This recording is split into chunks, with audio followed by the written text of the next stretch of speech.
This is the Horse Radio Network. This is episode 926 of Horse Tip Daily. A different horse tip, a different equine topic, a different equestrian expert every day. Horse Tip Daily brings the world of equine knowledge to you, one day at a time.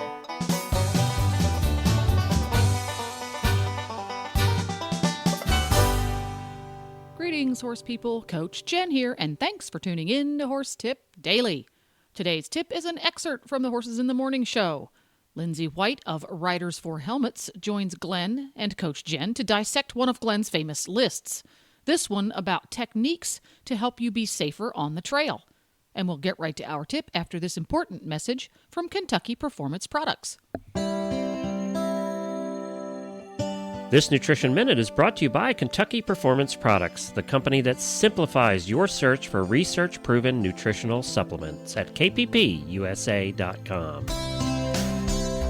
The horse that matters to you matters to Kentucky Performance Products. Feeding your horse starch-laden grains can lead to colic, laminitis, and metabolic disease. Today, nutritionists are recommending the use of high-quality fat to provide healthy calories. Fat is an extraordinary energy source. It's readily utilized by the horse and contains more than 2 times the calories of starchy grains.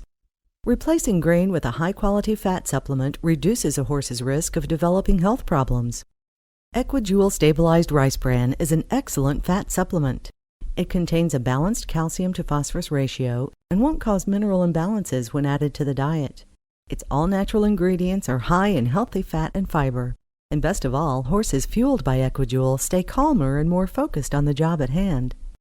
When you need to add healthy calories to your horse's diet, choose Equijewel. To learn more, visit Kentucky Performance Products at kppusa.com. This Nutritional Minute has been brought to you by Kentucky Performance Products. You can find all of their terrific products at kppusa.com.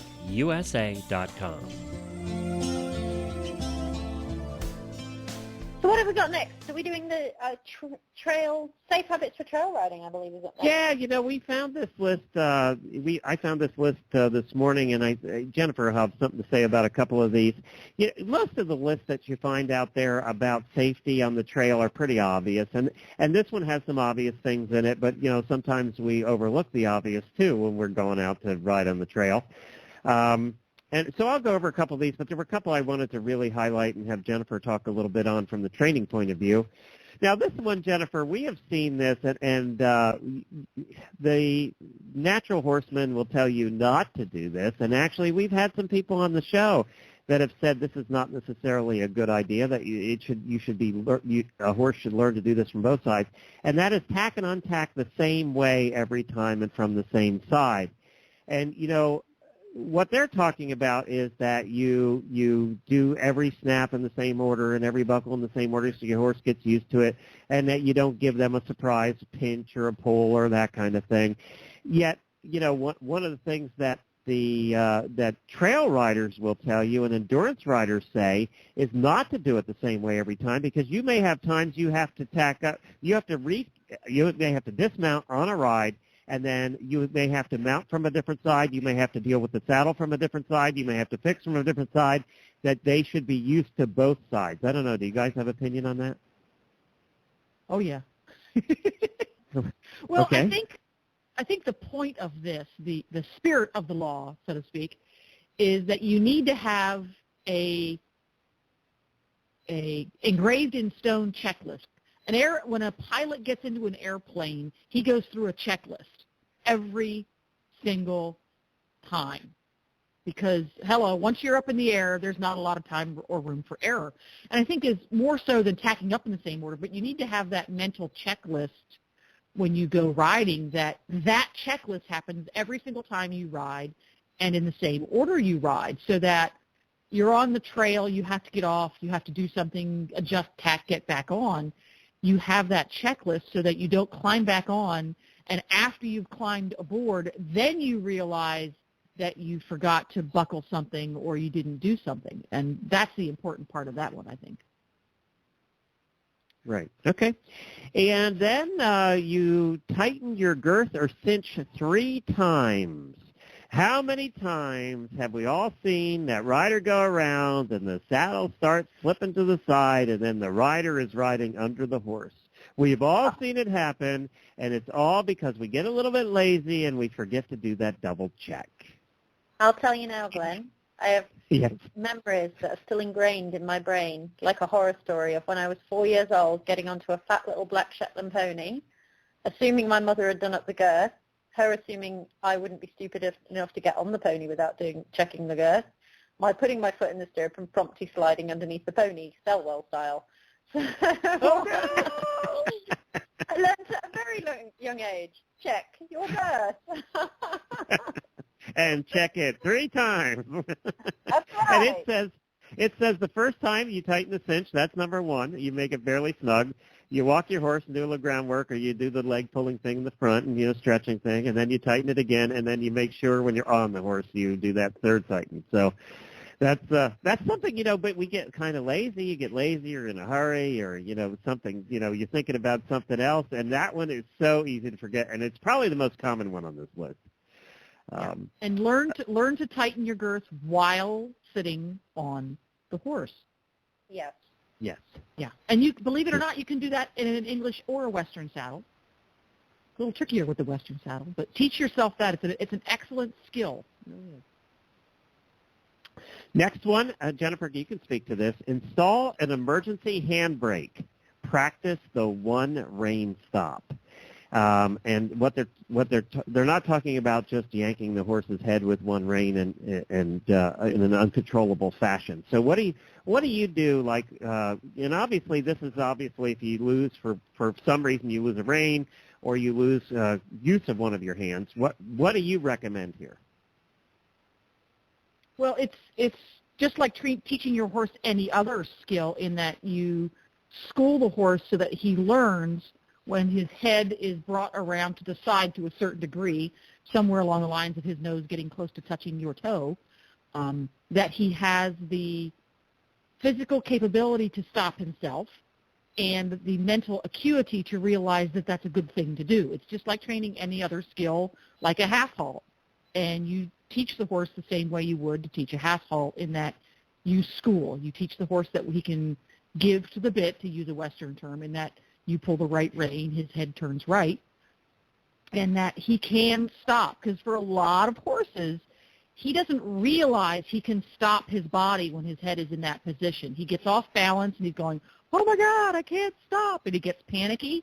And that's where you see the pulley rein, the bearing rein, the single rein stop. That's where you see it go bad. Someone will have a horse that's bolting or that is out of control. They'll try to turn the horse into a circle or turn his head to the side, and the horse bolts because he's never been taught that he really can stop when he turns his head like that, and he can do it comfortably. So this is a do your homework, people, and different disciplines and different horse riding styles have different names for it and different subtleties of the technique, but they all consist of a direct rein. Pull the right rein, horse turns head right, and teaching the horse that this is a signal to slow down and or stop safely, and that is a good thing to do. So look it up on YouTube, ask your riding instructor, get some DVDs. It's really handy, and it can save your neck. Next one is get control of nervous feet by teaching your horse to bend in a circle. And he goes on to say this is another deceptively simple exercise that can be a lifesaver when you need to get control of your horse that is nervous or panicked, like when the bear comes out of the woods. Bending your horse this way and that can take his attention away from something he finds scary and put it on you. So is there some way you practice this? That's a light bulb moment. Way back when, before we had driving horses, a wise horseman took me out for a drive in a cart with a well-broke pony, and the pony wanted to spook at something alongside the road. And the first thing I wanted to do, because the pony wanted to spook left, and I didn't want the pony to drive himself into the ditch that was on the left, I wanted to turn his head right. And this wise horseman said, wrong answer.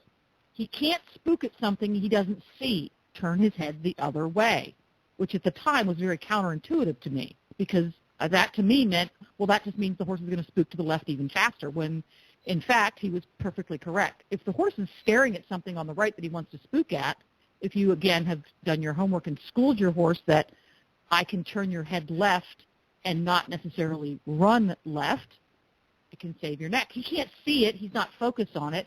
He's less likely to panic about it. And that's, again, a very, very useful tool. It's one of the first things that I would teach a horse off the racetrack, because when you're on the racetrack, you can turn your head left or right and gallop madly. It's not a signal to slow down, stop, or turn. Was to teach a horse that he can turn and make a circle and slow down, and it's a good thing to do. So it relates to the previous one. Excellent skill. Ask your riding instructor. Go on YouTube, buy a DVD. All right, cool. And then just a couple more here. One of these is easier than the other, and that's the first one, is teach your horse to disengage his hindquarters. Every move your horse makes requires power from the hind end. So when you feel things starting to head in a dangerous direction, the very best thing you can do is take away the power. Apply heel pressure right behind the girth or cinch until your horse's back leg on that side crosses in front of the opposite hind leg. So talk about that a little bit. And this is actually a more difficult skill set, but once again, it relates to the two above it, because when you turn your horse in a tiny little circle, he will, as the circle gets tinier and tinier, he will eventually do this of his own accord. So this is more of a detailed version. Instead of using ABS brakes on your car, you learn to manually pump the brakes, is what's going on here. So when the horse is crossing one hind leg over the other, he's moving his hindquarters to the right, his left hind comes in front of the right hind to do it, you are preventing him from moving in a straightforward fashion, and he will have the ability to stop himself. So kind of read up on it, learn about it bit by bit. You'll see this very commonly in the Western and in the natural horsemanship families, where you learn to do what's called disengage their hindquarters. He's stepping over himself. He can't run fast in a straight line while he's doing it. Right. And then the last one, and this one, if it's done correctly, it will give you a lot of confidence. If it's done incorrectly, you will also be in the hospital. And that is bail out safely. Learn and practice the emergency dismount, probably with guidance. See, this was a double-edged sword, because like you said, if it's done incorrectly, you will land yourself somewhere with some broken somethings. But aside from using it in a panic situation, it is an extremely useful tool to give you confidence that when you do come off a horse involuntarily, it's something that you can manage emotionally. And it's also an excellent tool to learn body awareness.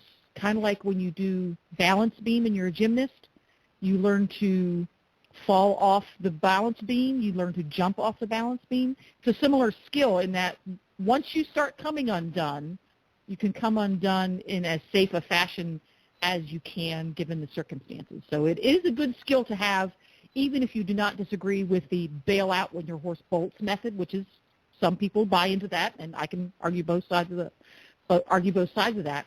Learning how to do it is a useful skill, and like you said, under guidance, learn to do it, and it could save your neck someday. It sounds like something Lindsay practiced involuntarily when you were a kid. Listen, my mother has a lot to answer for. So there was another time on a pony, and this pony was probably about 14 too, but he was a little bit bigger for me because it was a school pony, so I was riding him rather than my own. And she decided she was going to give me a leg up. So she promptly did the foot thing in the foot, shoved me up, went straight off and over the other side. Seriously, when she did do that, I didn't just land just the other side of the pony. I mean, I went about 10 feet the other side of the pony. I make it sound not as bad as it really was. It was like a rocket launch. I mean, it was in spectacular fashion. My dad was just bent over double, dying in laughter. I didn't find it so funny, but... Well, there you go. And it sounds as if learning to give someone a proper leg up might be a good tip as well. To listen to more tips on everything from barn care to websites for horse people, just go to horsetipdaily.com and look for the topics drop-down menu on the left. And if you love listening to the Horses in the Morning gang putting in their 2 cents on everything horse, along with fascinating interviews from around the horse world, tune in at horsesinthemorning.com every weekday. And now you can have every one of your favorite Horse Radio Network shows with you wherever you go with the free Horse Radio Network app for iPhone and Android. Just go to your app store and search Horse Radio Network. Download it today. It's free and easy. This podcast has been brought to you through the generous support of Kentucky Performance Products. You can find them online at kppusa.com and listeners like you. If you would like to support this podcast, go to horsetipdaily.com and look for the Become an Auditor banner right in the center of the page. The Horse Radio Network and the Horse Radio Network hosts are not responsible for statements of guests or their opinions. Use your own judgment when listening to the tips provided by the experts on Horse Tip Daily.